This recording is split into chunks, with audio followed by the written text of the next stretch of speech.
So what habit has had the biggest impact on your life? Habit of having a routine, So what's one lesson that took you years to learn? overcoming fear, So what's something people misunderstand about success? that it's measured in monetary terms. Welcome to I'm Up, He Sees Me, I'm Down. Conversations on leadership, faith, and resilience with Mike Turner.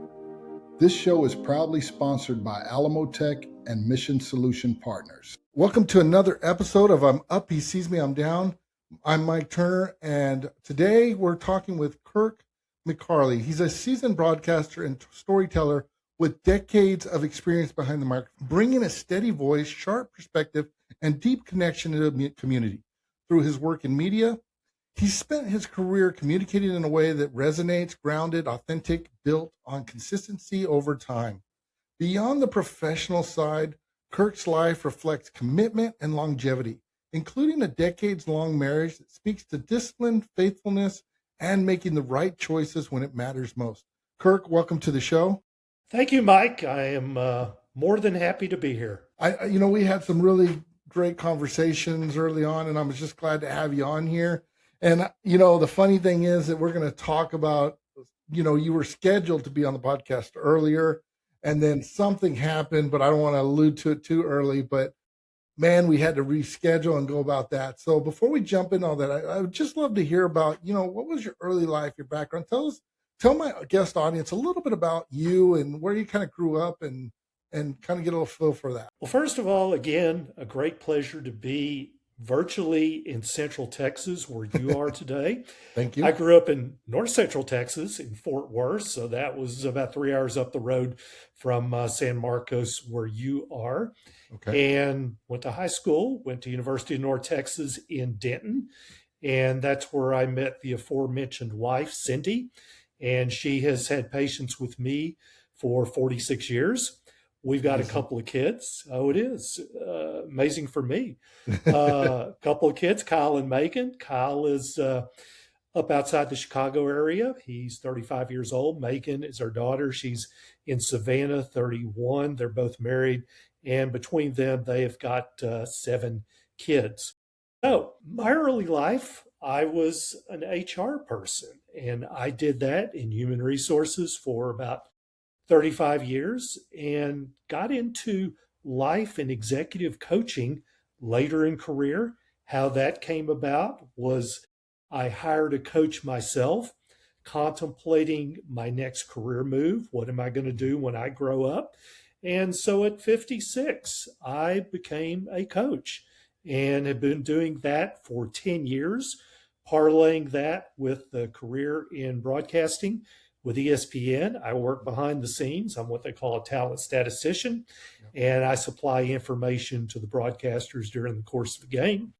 I also am a certified spin instructor, and about a year and a half ago, authored a book. That's exactly, Irvin. That's what I talk about when we're just having these conversations about diversity and diversifying your income and all that. See, that right there is an epitome of a career that's actually spread with different forms of income coming in.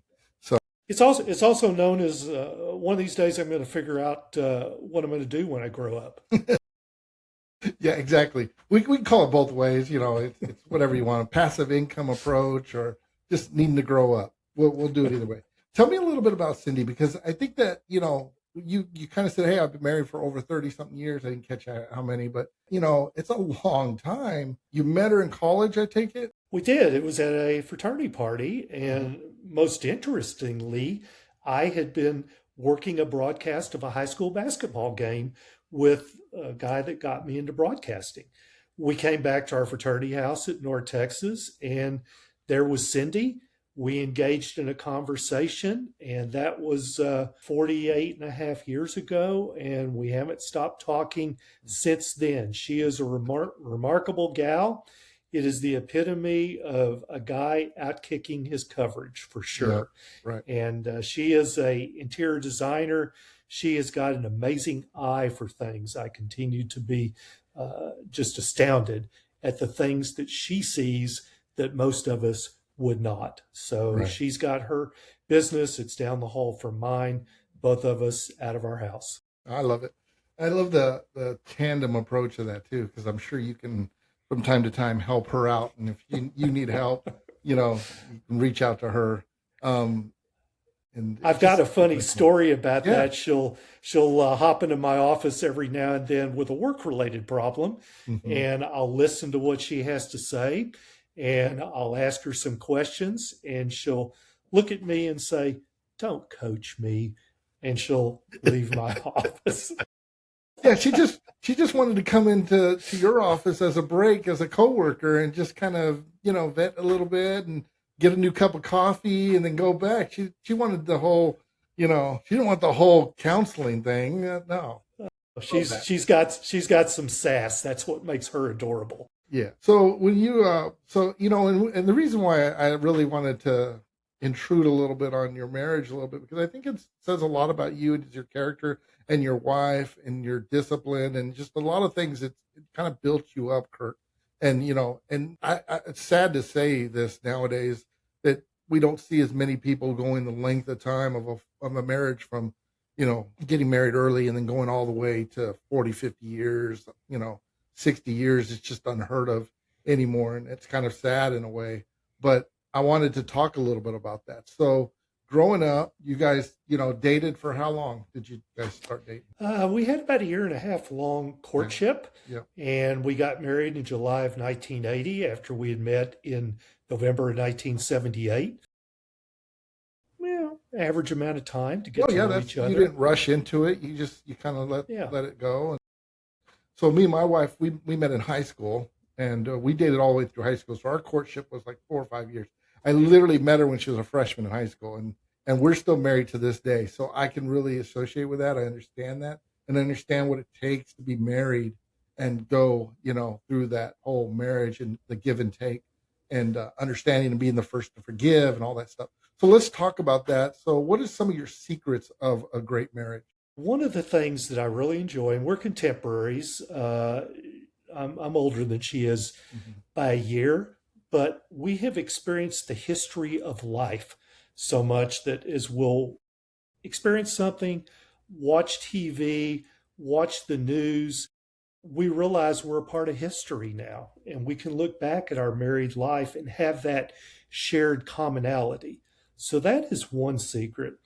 One thing, Mike, I have learned, unfortunately, it's taken me a long time to get there, is to listen better. I wanted to butt in earlier in our marriage when she would be explaining something. That's not what she wanted. And coaching has helped me so tremendously with that. Let her express herself, listen, slow down the pace, Mhm. pause, hesitation. The other thing I would say is a third factor is celebrating each other's successes. I'm extremely proud of what she has done with her talent, and it Right. is a God given gift, no doubt about that. And it's worth celebrating that I'm married to this person who has this tremendous gift. I don't know what I bring to the table, but she certainly brings a lot. Well, and I can see it in your facial expressions when you mention her that kind of lightens you up. It you can tell it's definitely the better side of you is whenever you mention your wife. So kudos to Cindy. She has made me a better version of myself. Yeah, Undoubtedly, without her, I would not be who I am because she's been an influence in that way. absolutely. That's ultimately that's what someone should be looking for when they're courting someone is like, does this person make me a better version of myself or help me become a better version of myself? Because then that's a good way to gauge if you guys are aligned. And there have been times that there's been some pain associated with that. Yeah. I'm not sure I want to get better in this manner, but in the long run, it's worked out 95% of the time. No, I love that. So let's shift a little bit to your professional career because ultimately I think that's where we want to kind of navigate to. So because you've built a career and the industry has changed dramatically over time, how did you first get into broadcasting? What drew you into that path? At North Texas, I had a roommate who was a broadcast communications major. And as I mentioned before I met Cindy, I'd gone to do a high school basketball game in the Dallas Fort Worth Metroplex area with him That's when I ran into her. He has had a very successful career, and I followed along in his coattails to a certain point in time. He was the first play by play announcer when the Dallas Mavericks got their expansion franchise in radio in 1981. He later moved on to Southwest Conference football, where I'm dating myself on that, when that was still a thing. Yeah. And worked some basketball with him. With the abandonment of the Southwest Conference in 1995, there was an upstart network called ESPN2. We're about ESPN 17 now, I believe. Yeah, I know. It's crazy. ESPN's just, it's nuts. Yeah. But we were on the Deuce doing college football games initially, and did that on TV and on radio with him until he departed in the late 2000s and became play-by-play announcer for the Texas Rangers. He's since returned to our alma mater, and he's teaching class and play-by-play announcer for the Mean Green of North Texas. So he is who got me into that as an assistant, because I always had a gift for numbers, and that's what I brought to the table, is the analytical aspect of broadcast. Yeah, so let's talk about that a little bit, because I think that's intriguing, because I know what it takes to put together a production, not just obviously a podcast, that's one thing, but actually, well, I was, an IT director and handled the 9th largest church. We put on a pretty good production. You can say what you want, but every weekend, we've had anywhere between 18 to 20,000 in attendance every weekend, watching online, in person. That's a production. So I understand the heart racing and I kind of associate it with like a duck in a pond, right? It's very calm on the top surface, but under the water, he's just, the little paddles are just going nuts. And I can see that in a control room, right? They're talking, camera, whatever, blah, blah, blah. You have this. There's just so much going on. I'd love for you to get your kind of perspective and stuff, because ESPN is at a major scale. How did that go? I'll start with the talent. Okay. Who are the play-by-play announcers, the color broadcasters, sideline reporter. My initial takeaway, these are extremely intelligent individuals, not just about the world of sports, but about a broad array of topics. We'll talk about world history and current political scenarios that are taking place, and just relationships that we have with people. All those factors enrich a broadcast, and being able to talk about a game and how it correlates to that for 3.5 hours is amazing. Where they especially earn their keep is it's the third quarter and the score is 35-3. You got it covered to the end. What are we going to talk about? Let's talk about the upcoming draft that just happened. Let's talk about prospects.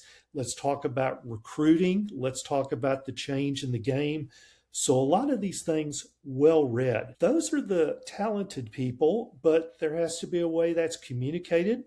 So on radio, you'll have an engineer, you'll have a producer, you'll have myself, a statistician.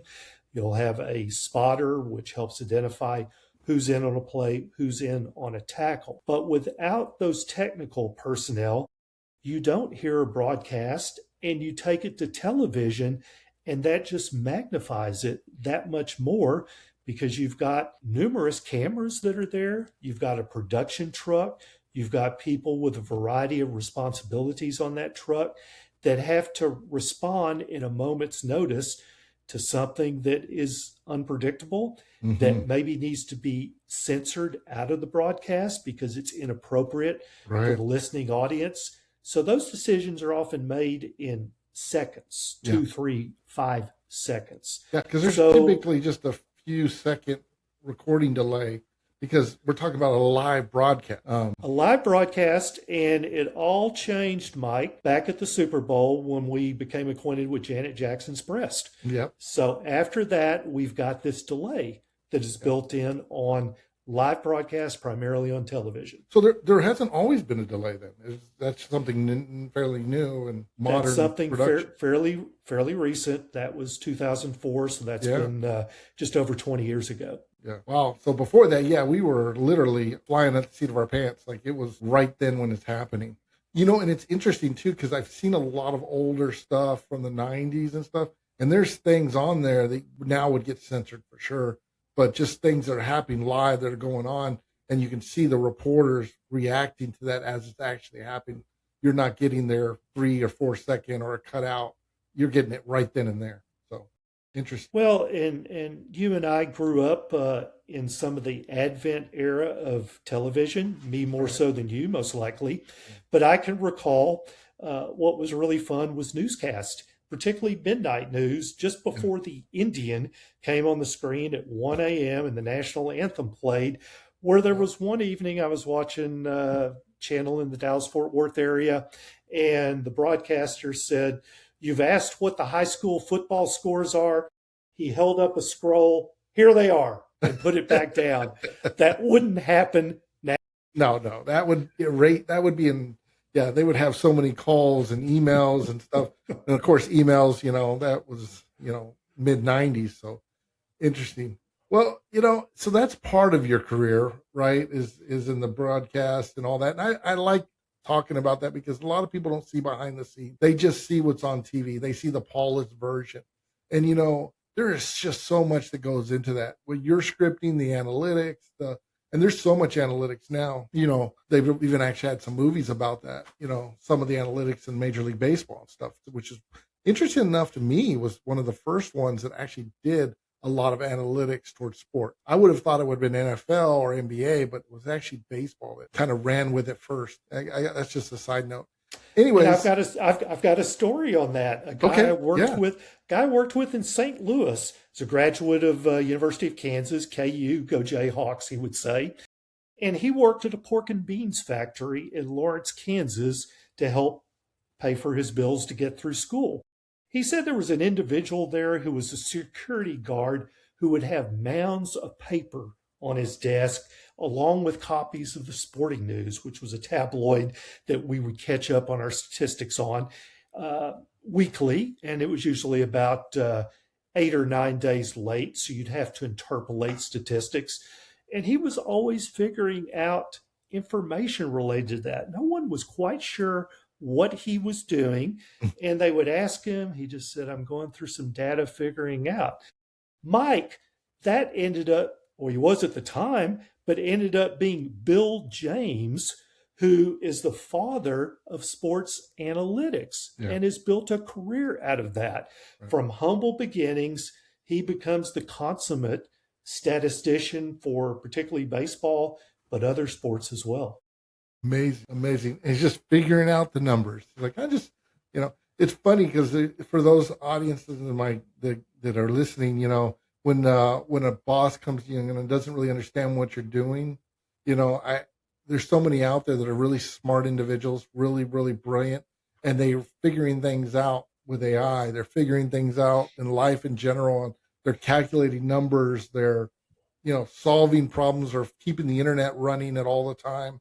Whatever's going on, and they get sit down to try to figure out what the heck you do all day. Think of that. Think of that guy when he's putting it together and he's getting the same thing, and just a brilliant man with statistics. Good. So let's pivot a little bit towards talk about executive leadership. So that's what you're doing now, obviously the spinning class and the other stuff. And I want to talk about that, but you're doing executive leadership coaching. So let's talk about that a little bit. How is that working?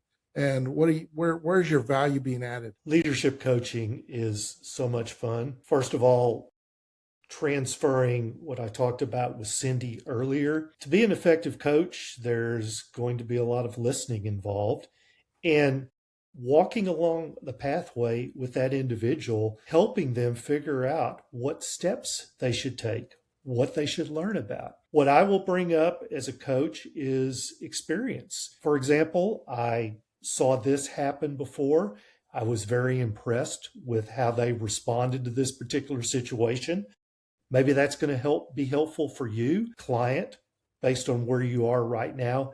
Maybe not, but what it's done is it's stimulated a thought. Well, that reminds me, the client will say to me, of something that I saw here. That's great, client. what are the next steps that you need to take on top of that? And so pretty soon we're developing some momentum, and it's new momentum towards a new idea, a new thought, something that individual wants to try. And that's the beauty of coaching, is stimulating that thought that each of us has in our brain to come up with an idea and self solve our challenges. Yeah, I love that.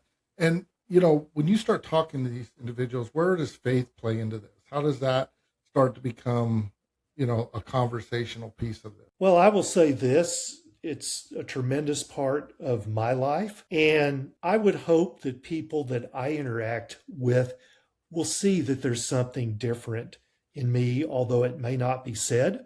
Mhm. It's understood, and I'll often get feedback.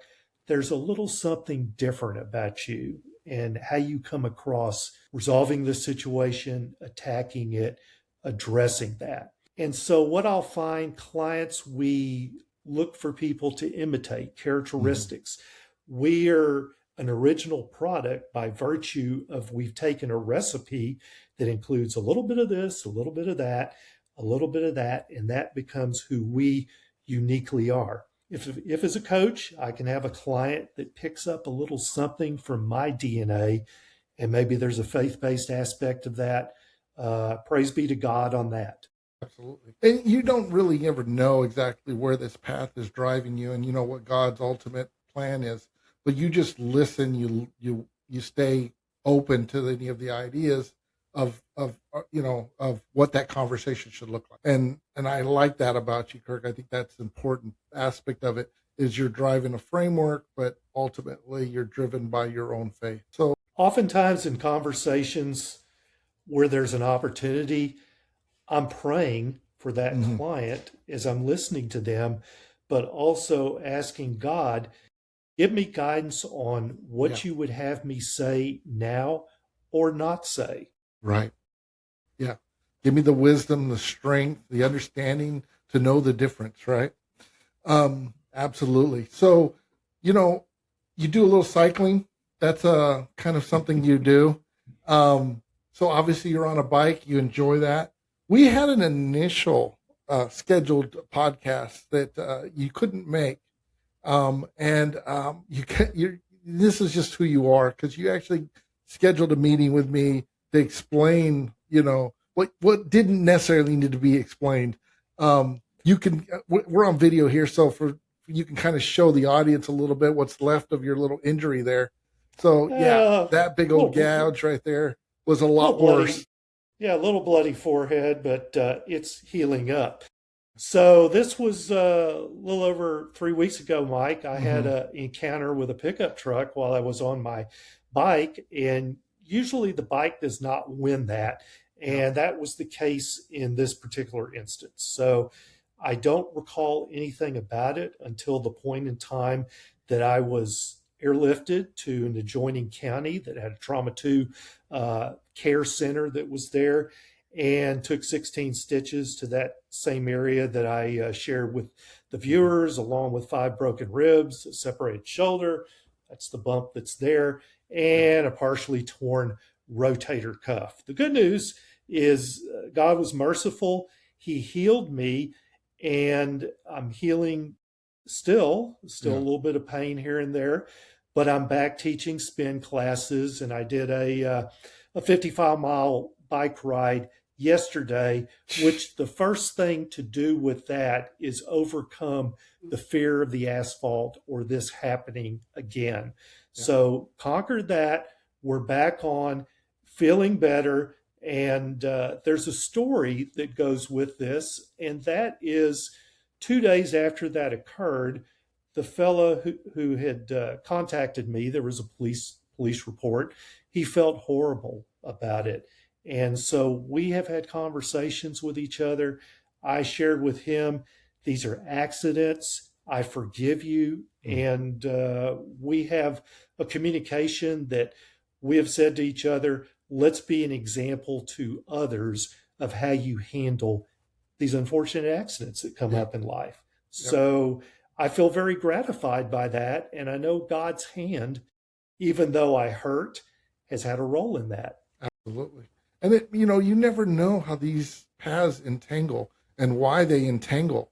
But for what only God knows, why you were put in front of that truck and why you met that individual and why you ended in a trauma unit and all that. But one thing I will say that I do honestly believe, and in my heart of heart, is that God takes situations and makes beautiful things out of them.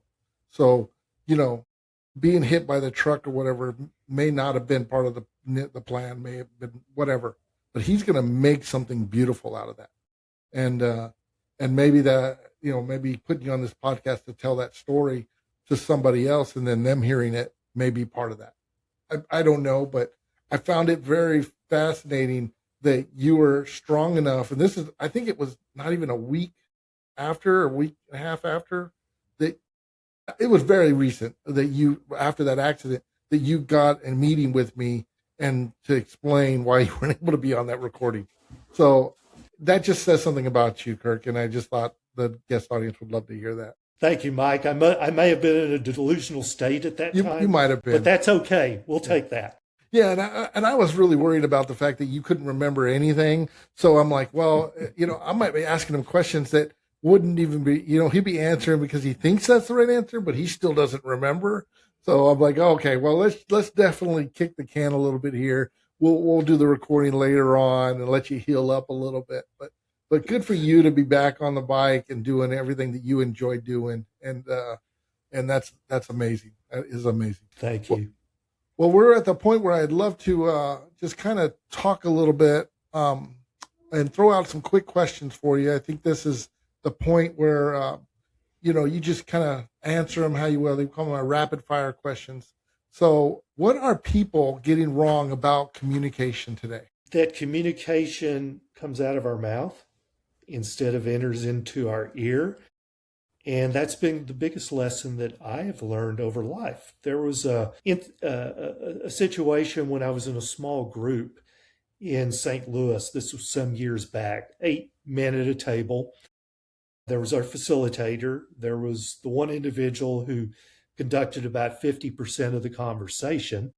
And the other 6 of us would participate to some varying level. There was one individual who would say maybe 2 things during the course of our meetings, but what he would say was so profound, and it made such a difference in me observing how he addressed and had influence on others there. We would remember, for one, what he said, and secondly, it was always very pertinent, thought-provoking. Come to find out, I did not know this. He was the pastor who had started that church, and he was dealing with a health situation at the time. So he had reduced his workload considerably, but still having impact. As I think back on him, that's who I want to strive to be. That's awesome. That is awesome. So do you think authenticity is increasing or decreasing in media? I'm trying to think of a more creative answer than it depends. I think media wants to have its impact on and influence on the way we think, the way we respond to particular situations. It is a profit-driven enterprise in the country in which we reside, no doubt about that. Yeah. So what's going to influence the ratings the most with the audience we speak to? And at least subliminally, if not intentionally, it's going to have impact on what is presented and the manner in which it is presented. So does that lend itself to authenticity, or does that lend itself more to we're going to appeal to the ratings? Right. And again, I think back to the early days of television. Was Walter Cronkite and Chet Huntley and David Brinkley, were they authentic? Well, I think they were doing their job, whatever that job assignment was at the time. And everybody has a platform now, and some people do really well with it, and other people you have to really question what their narrative is or what they're actually trying to get across to you that's kind of influence you. And I think a takeaway for our guests is to always remember that, hey, anything you see or read, you should always think about what is the narrative in which they're trying to get across. I tend to read more than I watch Yeah. because then I can interpret that. And I don't particularly like somebody, a talking head, barking at me. Mm. So I kind of steer away from that and am more a fan of the print Yeah. media. And in my travels, I read a tremendous amount on airplanes. Well, that's awesome. That is also a habit that people tend to have let go a little bit of, just picking up a book and reading it or anything. Or maybe I'm just naive and thinking that they're actually on a Kindle playing a game, but they're reading a book. I don't know. Okay, so what habit has had the biggest impact on your life? What has had the biggest impact on my life? You ask? Habit. What habit? Habit. Yeah. What habit? I like the book that I think it was Admiral McCraney wrote about first get up out of bed and make your bed. So a habit of having a routine, doing something each day, having a to-do list, having the pleasure that comes from checking things off the to-do list, but not waking up on any day, not having an assignment. And we start with making the bed, and then we'll splash some water on our face, brush our teeth, get clothed. I'll go upstairs, read a devotional, check some email.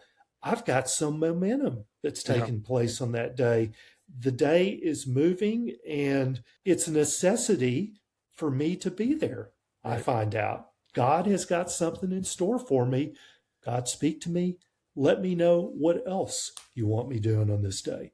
So I think the habit of routine. Yeah, I like that.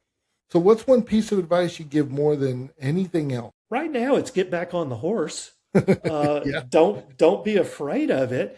But so much of what we do is, I guess, directed by fear. It is. And I'm afraid this may happen. Well, guess what? I know what's going to happen in the end. I'm going to die. I'm going to go to heaven. I don't know when that's going to be. God had different plans 3 weeks ago for me. So let's live to fight another day. And I think go towards your fear as opposed to avoid it. Now, reasonably, you don't want to go intentionally run into a pickup truck. No. And I didn't do that. But I think address and attack the things that we're fearful of. God's going to take care of that. Got to have that. So what's something people misunderstand about success? That it's measured in monetary terms. And I find so much of success cannot necessarily be measured. It's what impact or influence may you have had on this individual that you didn't even realize had happened. This was when I was in St. Louis. There was a man who I'd worked with from a leadership standpoint. And he had a child. He had another one on the way. And he said to me, Mr. McCarley, I've decided to get married because of something you said. I don't remember ever saying anything about marriage to this man, although I think it would have been a good idea with him having kids. But apparently in some way, and I think it was God-led, there was some influence that took place. And I think back on that story often of how we are having impact when we least realize. Well, it could also be just him seeing your marriage too. That's amazing. Just actions alone sometimes, and how you carry yourself, and just how things kind of are observed from others carries a lot in the message. God will maybe have an answer for me someday to that, or maybe he won't. We'll see. So what's one lesson that took you years to learn? I think that lesson of overcoming fear that I've talked about and avoiding things as a result of it. I have realized that it's going to happen whether we try to run away from it or not. So embrace the situation. What's the opportunity that's here to again have that impact? And God, you're going to lead me through this. You always do. And he does. So if someone's listening and feels stuck in their career or leadership journey, what's the first step they should take? Well, I'd love to talk to them. It's an initial conversation. There's no obligation. It's just Kirk and whoever you are. We're getting to know each other. Will this be a connection that could maybe help bring you the prosperity that you want? Not just financially, but mentally, physically, relationship wise, in a number of different ways. I'm very low key in terms of my approach. I don't force ideas on people, I listen to them. But even if they don't hire me, I hope that maybe something I've said, or maybe just having taken the opportunity to hear your story, is going to have a positive influence on your life. It's amazing what a quick conversation with someone can give you so much clarity. So I highly encourage people to reach out to you and have just that initial conversation, especially since you're doing it at no cost, just to initially have a conversation with you. So where can people connect with you? I'm on social media. My website is theseedsowercoach.com. I've also got a author landing page, kirkmccarleyauthor.com, if you're interested in reading my book. I'm on social media such as LinkedIn, Facebook, Instagram as well. Kirk McCarley, I can be found. I'm about half a mile from the Gulf of Mexico, here on the lovely Emerald Coast of Northwest Florida. Oh, lovely. So, Kirk, it was a pleasure having you on my podcast. I'm sure there'll be more to come like this. You're just amazing guy, really awesome having you, and thank you for sharing your story. Thank you for having me, Mike. I'm loving our intersection. And again, what a blessing to be on your podcast. Thank you. Thanks for listening to I'm Up, He Sees Me, I'm Down. Follow the show for more conversations on leadership, faith, and resilience. Sponsored by Alamo Tech and Mission Solution Partners.